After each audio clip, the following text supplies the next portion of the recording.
Good morning વિદ્યાર્થી મિત્રો, ધોરણ 11 સાયન્સના ક્લાસમાં આપનું હાર્દિક સ્વાગત છે. હવે આપણે લાસ્ટ લેક્ચરમાં ચેપ્ટર નંબર 5 કમ્પ્લીટ કરીને આવ્યા હતા. હવે આપણે આ લેક્ચરથી ચેપ્ટર નંબર 6 ઉષ્માગતિશાસ્ત્ર વિશે સમજીશું. ઉષ્માગતિશાસ્ત્ર ખૂબ જ મહત્ત્વનું ચેપ્ટર, ધોરણ 11 સાયન્સ અને ધોરણ 12 સાયન્સ બંને માટે ઉપયોગી.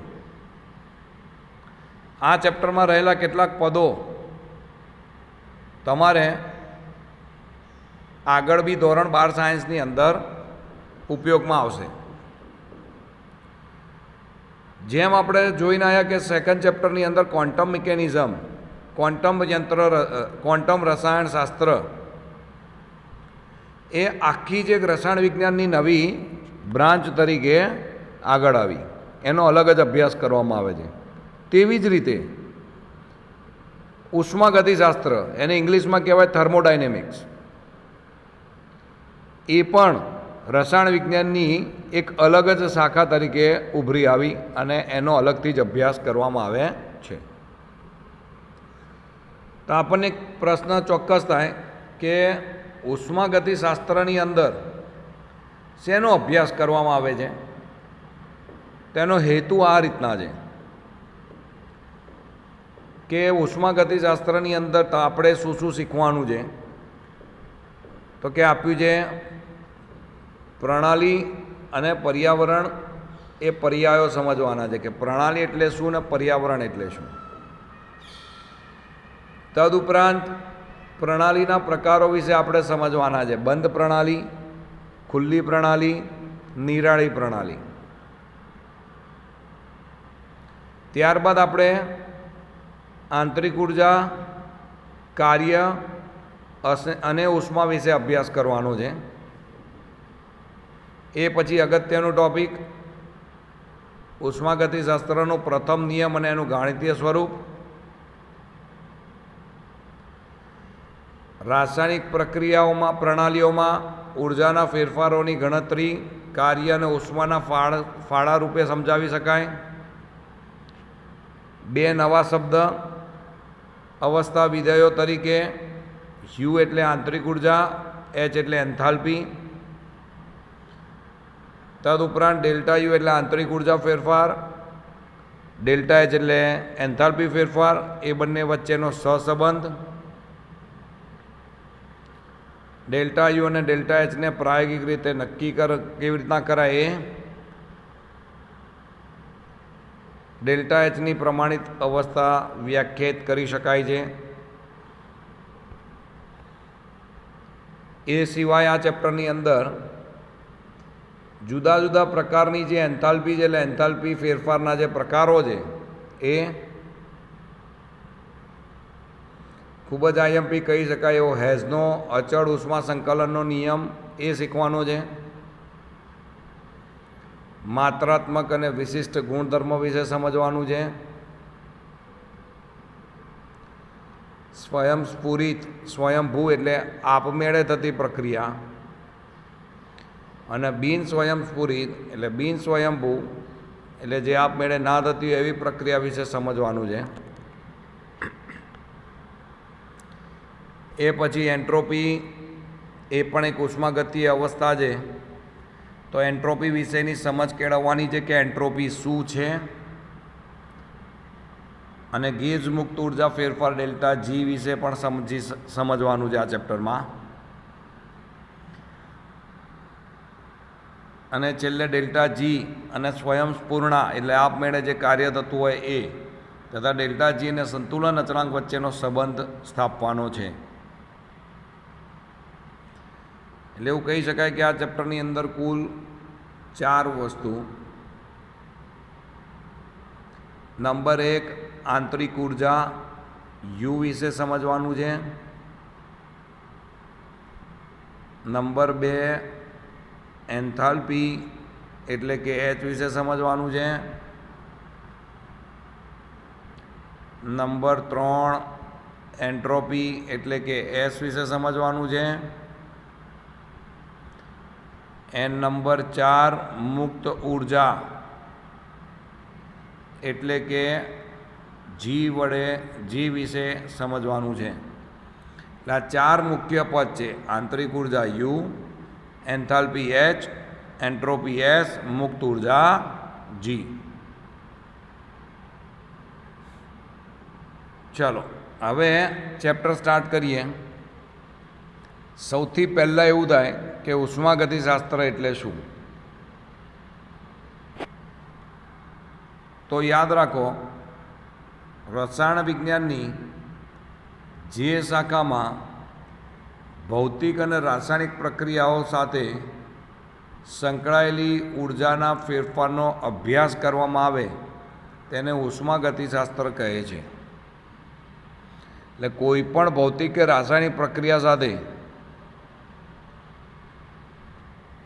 કેટલી ઉર્જા સંકળાયેલી છે અથવા તો એમાં કયા પ્રકારની ઉર્જાનો ફેરફાર થાય છે એ અંગેનો જે સમગ્ર અભ્યાસ છે એને ઉષ્માગતિશાસ્ત્ર કહેવામાં આવે છે. હું તમને અહીંયા બીજી રીતે સમજાવીશ. ઉષ્માગતિશાસ્ત્રની અંદર મુખ્યત્વે નિપજનો કેટલો જથ્થો આપણને મળશે એ આપણે કહી શકીએ છીએ. બાર સાયન્સની અંદર આ વસ્તુ પણ આવશે. નિપજનો કેટલો જથ્થો આપણને મળી શકે એ આપણને ઉષ્માગતિશાસ્ત્રના આધારે ખબર પડે. કારણ કે કોઈ બી પ્રક્રિયા કરવી હોય તો જેમ કે N2 + 3H2 it gives 2NH3. હવે અહીંયા નાઇટ્રોજનના હાઇડ્રોજન 100 મોલ લીધા, એની સામે એમોનિયા જો 10 જ મોલ મળતું હોય તો પ્રક્રિયા ના કરાય. પણ જો 95 મોલ કે 90 મોલ કે 98 મોલ મળતું હોય તો આ પ્રક્રિયા થઈ શકે. કેમ? કારણ કે નિપજનો જથ્થો જાણવો જરૂરી છે. જો પ્રક્રિયા વધારે લઈએ અને નિપજ એકદમ ઓછી મળે તો આપણે એવી પ્રક્રિયા કરવાની જરૂર જ નથી. એટલે ઉષ્માગતિશાસ્ત્રના અભ્યાસ ઉપરથી કેટલી નિપજ પ્રાપ્ત થશે એ સમજવામાં આવે છે અને એના માટે ઉષ્માગતિશાસ્ત્ર ઇમ્પોર્ટન્ટ છે. તો હવે ઉષ્માગતિશાસ્ત્રમાં કેટલાક પદ વિશે સમજીએ. પ્રણાલી અને પર્યાવરણ વચ્ચેનો ભેદ તારવો. હવે એક વસ્તુ છે, આપણે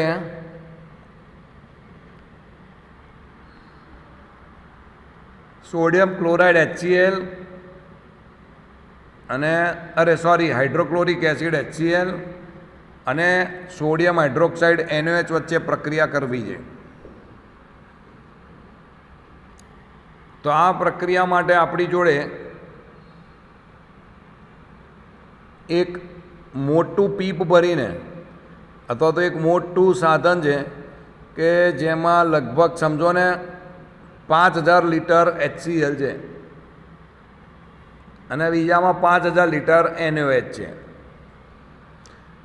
આપણે બંને વચ્ચે પ્રક્રિયા કરવી છે તો 5000 HClમાં 5000 NaOH નાખીને કરીશું કે પછી એક ટેસ્ટ ટ્યુબમાં થોડો HCl લઈએ અને બીજી ટેસ્ટ ટ્યુબમાં થોડો NaOH લઈએ અને પછી ત્રીજી ટેસ્ટ ટ્યુબમાં બંને ભેગા કરીને આપણે જોઈએ તો NaCl અને H2O બને છે. તટસ્થીકરણની પ્રક્રિયા થઈ. તો બેમાંથી કયો વિકલ્પ પસંદ કરીશું? 5000 લીટરમાં 5000 NaOH નાખીશું કે અલગથી ટેસ્ટ ટ્યુબની અંદર જ બંને થોડું થોડું લઈને પહેલાં નાના પ્રમાણ સાથે આપણે પ્રક્રિયા કરીશું અને પછી નક્કી કરીશું શું બન્યું? તો બીજો વિકલ્પ વધારે યોગ્ય છે. આપણે ટેસ્ટ ટ્યુબની અંદર થોડો NaOH અને થોડો HCl લઈ લઈશું. એટલે આપણે શું કર્યું? HCl જે હતો એનો આપણે થોડોક જ ભાગ લીધો પ્રક્રિયા કરવા માટે. આ જે થોડો ભાગ લીધો એને પ્રણાલી કહેવાય. શું કહેવાય? પ્રણાલી. અને પ્રણાલીની બહારનો જે ભાગ છે એને પર્યાવરણ કહેવાય. હંમેશા પ્રણાલી અને પર્યાવરણ ભેગા થઈને વિશ્વની રચના કરે. તો જુઓ, સમજીએ. પ્રણાલી એટલે વિશ્વનો એવો ભાગ કે જેમાં આપણે અવલોકન કરીએ છીએ અને બાકીનું વિશ્વ પર્યાવરણમાં સમાવિષ્ટ થાય છે. એટલે કે પર્યાવરણમાં પ્રણાલી સિવાય સમગ્ર વિશ્વનો સમાવેશ થાય છે. લખ્યું છે અહીંયા, પ્રણાલીમાં થતા ફેરફારને લીધે પ્રણાલી સિવાયના વિશ્વને અસર થતી નથી. આથી પર્યાવરણ એ બાકીના વિશ્વનો જ એક ભાગ છે, જે પ્રણાલી સાથે આંતરક્રિયા કરી શકે છે. આમ સામાન્ય રીતે પ્રણાલીની પડોશમાંના અવકાશનો વિસ્તાર પર્યાવરણ રચે છે. એટલે વિશ્વનો એક નાનો ભાગ જેને આપણે પ્રણાલી કહીએ, એ સિવાય બહારના ભાગને આપણે પર્યાવરણ કહીએ. તો પ્રણાલી અને પર્યાવરણની રચના બંને ભેગી થાય એટલે વિશ્વની રચના બને. જેમ કે આપણે બે પદાર્થો એ અને બી લઈએ, એક બીકરમાં પ્રક્રિયાનો અભ્યાસ કરતા હોઈએ તો પ્રક્રિયા મિશ્રણ ધરાવતું બીકર પ્રણાલી છે અને ઓરડો કે જેમાં બીકર રાખેલું છે તે પર્યાવરણ છે. જે ઓરડામાં આપણે બીકર રાખ્યું હોય એ પર્યાવરણ થયું, અને બીકરની અંદર જે મિશ્રણ થયું એને પ્રણાલી કહેવાય. બોલો, ક્લિયર? હવે આવી જે પ્રણાલી છે એના કેટલાક પ્રકાર છે. એ પ્રકાર વિશે આપણે સમજીએ. તો પ્રણાલીના કેટલા પ્રકાર છે? તો જો અહીંયા લખ્યું છે કે પ્રણાલી એટલે શું? વિશ્વનો એક અતિ સૂક્ષ્મ ભાગ જે વિશ્વના બાકીના ભાગથી કે એક ચોક્કસ અધરેખાથી અલગ થયેલો હોય અને જેના ઉપર પ્રયોગો કરીને અવલોકનોની નોંધ કરવામાં આવતી હોય તેવા અતિ સૂક્ષ્મ ભાગને પ્રણાલી કહે છે.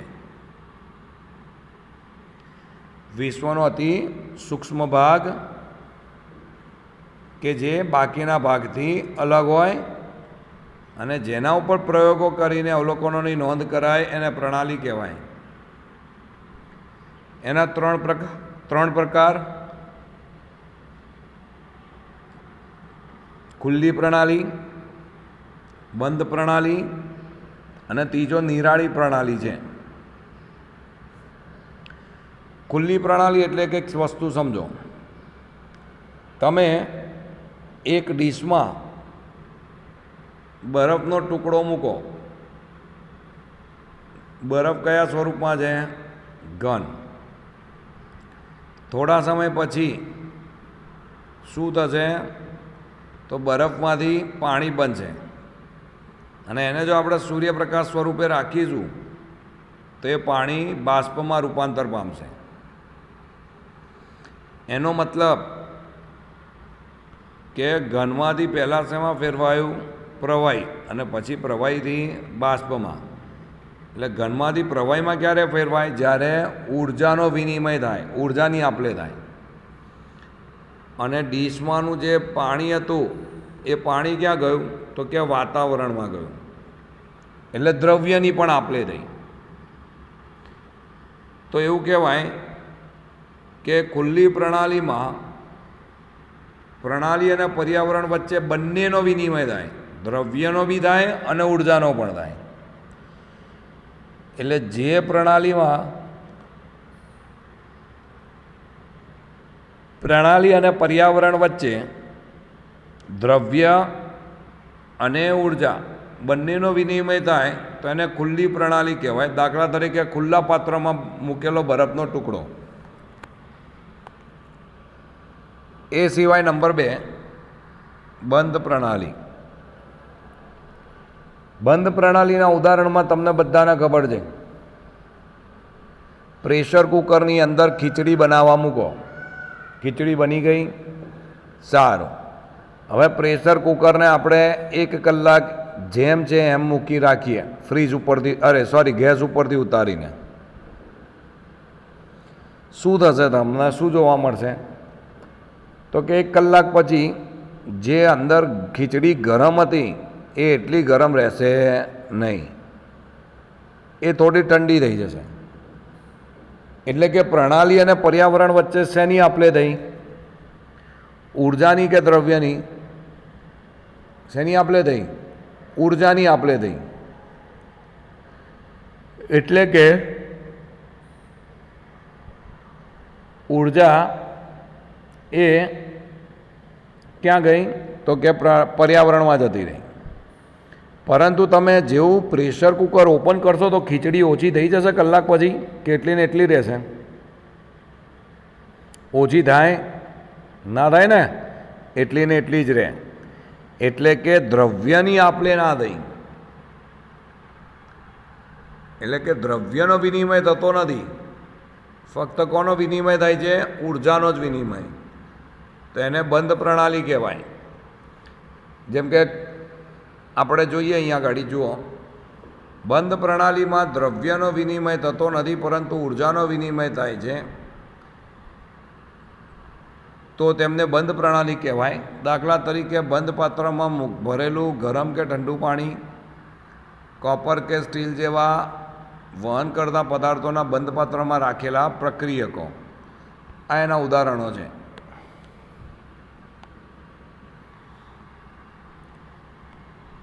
એ પછી જોઈએ આપણે નિરાળી પ્રણાલી. નિરાળી પ્રણાલી એટલે જે પ્રણાલીમાં દ્રવ્યનો પણ વિનિમય ના થાય અને ઉર્જાનો પણ વિનિમય ના થાય. એટલે બેમાંથી કોઈનો પણ વિનિમય થાય નહીં. એક ક્ષણ માટે આપણે ઉદાહરણ તરીકે થર્મોસમાં ભરેલી ચા વિચારી શકીએ, પરંતુ એ 7-8 કલાક પછી બંધ પ્રણાલીનું ઉદાહરણ થઈ જાય.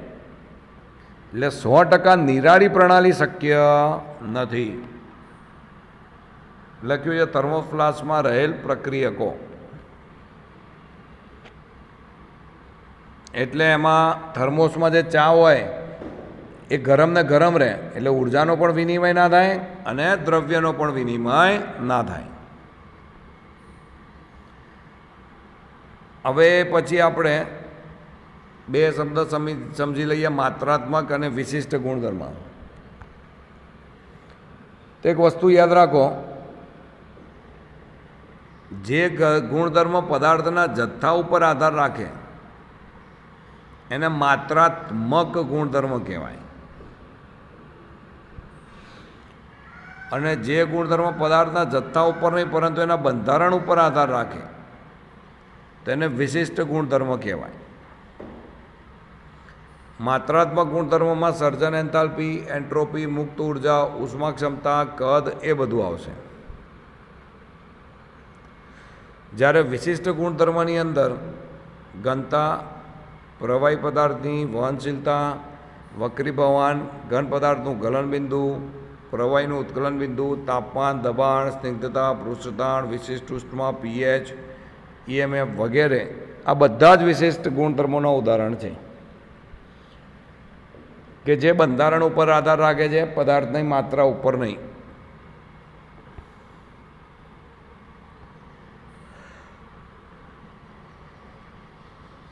એના પછી એક ક્વેશ્ચન જોઈએ, આંતરિક ઉર્જા અવસ્થા વિધેય સમજાવો.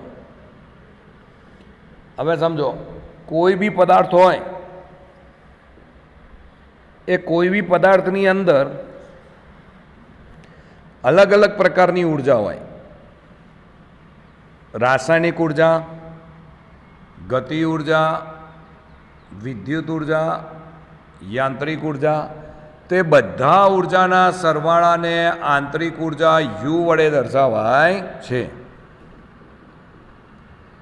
અહીંયા લખ્યું છે કે દરેક પદાર્થમાં તેના દ્રવ્યના આધારે કે તેની લાક્ષણિકતાના આધારે જે ઉર્જા સમાયેલી હોય તેને આંતરિક ઉર્જા યુ કહે છે.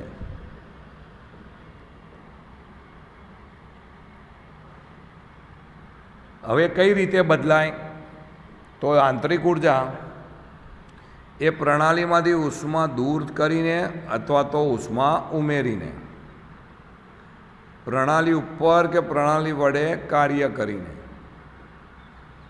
દ્રવ્ય પ્રણાલીમાં ઉમેરાય અથવા તો દૂર થાય ત્યારે, આ ત્રણ રીતે આંતરિક ઉર્જા બદલાય. ક્યાં તો પ્રણાલીમાં ઉષ્મા ઉમેરવામાં આવે, ક્યાં તો ઉષ્મા દૂર કરવામાં આવે, ક્યાં તો પ્રણાલી દ્વારા કાર્ય કરવામાં આવે અથવા તો પ્રણાલી ઉપર કાર્ય કરવામાં આવે, અથવા તો પ્રણાલીમાં તે દ્રવ્ય પ્રણાલીમાં ઉમેરાય કે દ્રવ્ય પ્રણાલીમાંથી દૂર થાય. એને આપણે આંતરિક ઉર્જાના સ્વરૂપમાં સમજાવી શકીએ. હવે લખ્યું છે કાર્યના આધારે આંતરિક ઉર્જામાં થતો ફેરફાર સમજાવો. સમજો.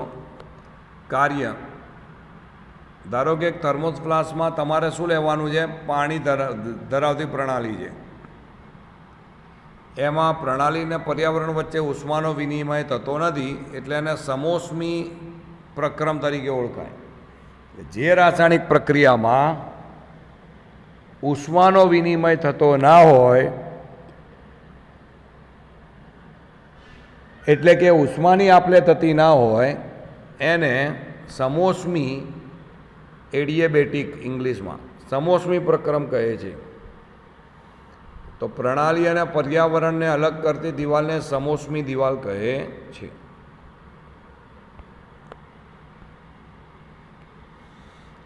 અહીંયા તમને આપ્યું છે પર્યાવરણ,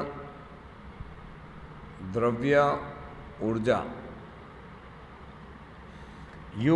Q બરાબર 0, એટલે ઉષ્માની આપલે થતી નથી.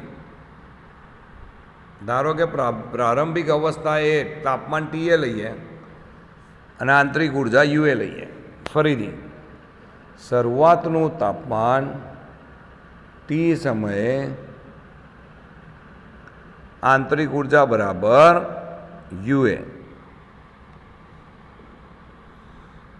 પ્રણાલીની અવસ્થામાં ફેરફાર બે રીતે થાય. કેટલુંક 1 કિલો જૂલ જેટલું આંતરિક કાર્ય નાના પેન્ડલો ફેરવીને અને તેને લીધે ગુમાવીને કરવામાં આવે છે. ધારો કે નવી અવસ્થા વિધેયને બી કહીએ તો તેનું તાપમાન ટીબી હોય છે અને આંતરિક ઉર્જા યુબી હોય છે. એટલે આંતરિક ઉર્જાને યુ વડે દર્શાવાય એટલે યુબી લખ્યું, તાપમાનને ટીબી વડે દર્શાવ્યું. તો ડેલ્ટા ટી શું થાય? તો કે અંતિમ તાપમાન માઇનસ શરૂઆતનું તાપમાન, એટલે ટીબી માઇનસ ટીએ. આંતરિક ઉર્જાનો ફેરફાર એટલે અંતિમ અવસ્થાની આંતરિક ઉર્જા માઇનસ પ્રારંભિક, એટલે યુબી માઇનસ યુએ. તો આ આપણે આનું સૂત્ર મેળવ્યું.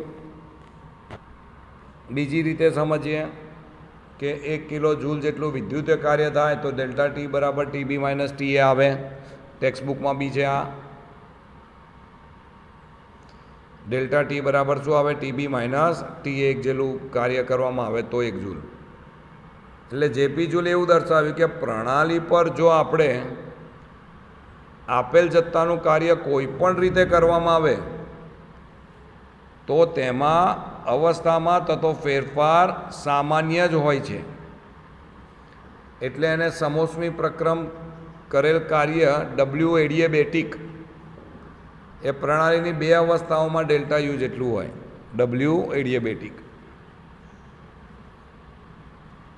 અહીંયા એક વસ્તુ ધ્યાન રાખવાનું, જે ધન કિંમત છે એ યુ એડિયેબેટિક ધન છે એ સૂચવે છે. બીજું પ્રણાલી પર કાર્ય કરવામાં આવે ત્યારે તે હોય છે. ધન ક્યારે હોય? જ્યારે પ્રણાલી પર કાર્ય કરવામાં આવે. જ્યારે પ્રણાલી દ્વારા કાર્ય કરવામાં આવે ત્યારે તેનું મૂલ્ય નેગેટિવ હોય છે. યુ એડિયેબેટિકનું મૂલ્ય કેવું હોય? નેગેટિવ, એટલે કે ઋણ હોય છે. એના પછી જોઈએ ઉષ્મા. પ્રણાલીની આંતરિક ઉર્જાને પર્યાવરણમાંથી પ્રણાલીમાં અને પ્રણાલીમાંથી પર્યાવરણમાં કાર્ય કર્યા વગર ઉષ્માની જે હેરફેર કરી શકીએ છીએ આને ઉષ્મા વિનિમય કહેવાય. જે ઉષ્માનો આપણે મુક્ત કરીએ અથવા હેરફેર કરીએ અને ઉષ્મા વિનિમય કહેવાય, તેને ક્યુ વડે દર્શાવાય છે, જે તાપમાને તફાવતનું પરિણામ છે.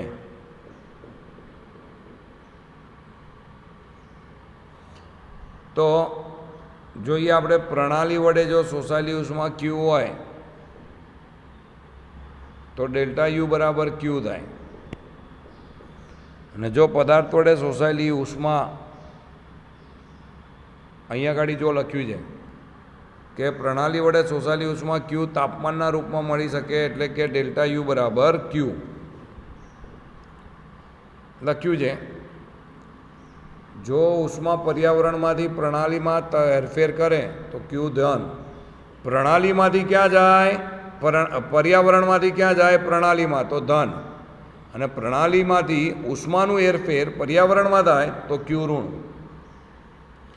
એટલે પ્રણાલીમાંથી પર્યાવરણમાં જાય તો ક્યુ ઋણ, જ્યારે બહારથી અંદર જાય પર્યાવરણમાંથી પ્રણાલીમાં તો ધન.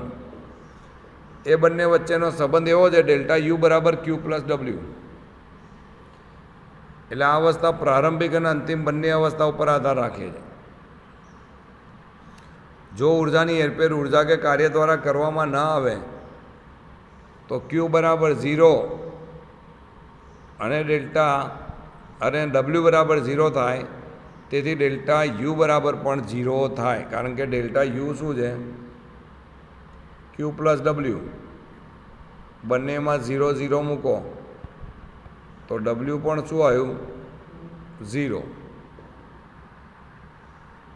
ડેલ્ટા યુ શું આવ્યું, 0. એટલે લખ્યું છે કે નિરાળી પ્રણાલીની ઉષ્મા અચલ રહે છે, એટલે કે જેમાં દ્રવ્ય અને ઉર્જાનો ફેરફાર થતો નથી, એટલે કે ઉર્જાનો કુલ જથ્થો અચળ રહે છે. તેના કારણે નાશ કે વિનાશ થતું નાશ કે સર્જન થતું નથી. એટલે એનું મેઇન સમીકરણ છે ડેલ્ટા યુ બરાબર ક્યુ પ્લસ ડબલ્યુ. ડેલ્ટા યુ બરાબર ક્યુ પ્લસ ડબલ્યુ. હવે એના ઉપરનો એક આપણે ટેક્સ્ટબુકનો જ ઉદાહરણ જોઈ લઈએ. પ્રણાલીની આંતરિક ઉર્જામાં ફેરફાર દર્શાવો, એટલે કે ધન થાય કે ઋણ. એટલે કે પ્રણાલી વડે પર્યાવરણમાંથી ઉષ્મા શોષાય નથી, પરંતુ પ્રણાલી પર કાર્ય કરેલ છે. તો પ્રણાલીની દિવાલ કેવા પ્રકારની હશે,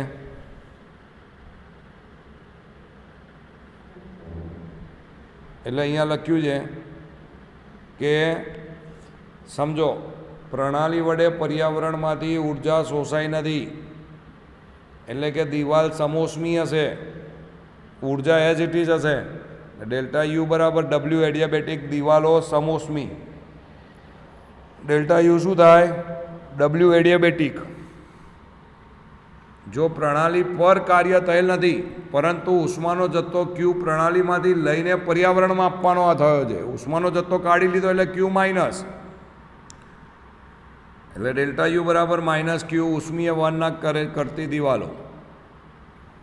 અને ત્રીજામાં પ્રણાલી વડે કાર્ય થયું છે, એટલે ડબલ્યુ ઋણ, અને ક્યુ પ્રણાલીને આપવામાં આવે છે ઉષ્મા, એટલે એ ધન. એટલે ડેલ્ટા બરાબર ક્યુ પ્લસ ડબલ્યુ છે આપણી જોડે સૂત્ર.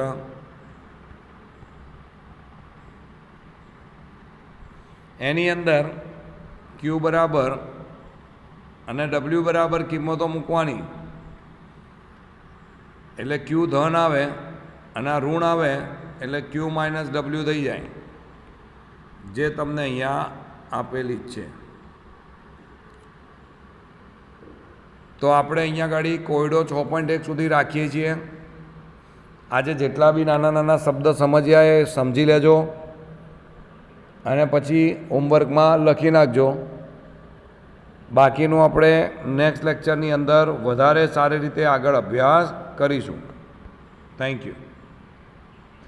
અને હા, ઉષ્માગતિશાસ્ત્ર ચેપ્ટર ખૂબ જ ઇમ્પોર્ટન્ટ છે, એટલે પ્રોપર લખતા રહેજો, લખીને તૈયાર કરજો. યોગ્ય વસ્તુ જે હું તમને નોટ્સના સ્વરૂપમાં મોકલું છું. ઓકે, ચાલો, થેન્ક યુ.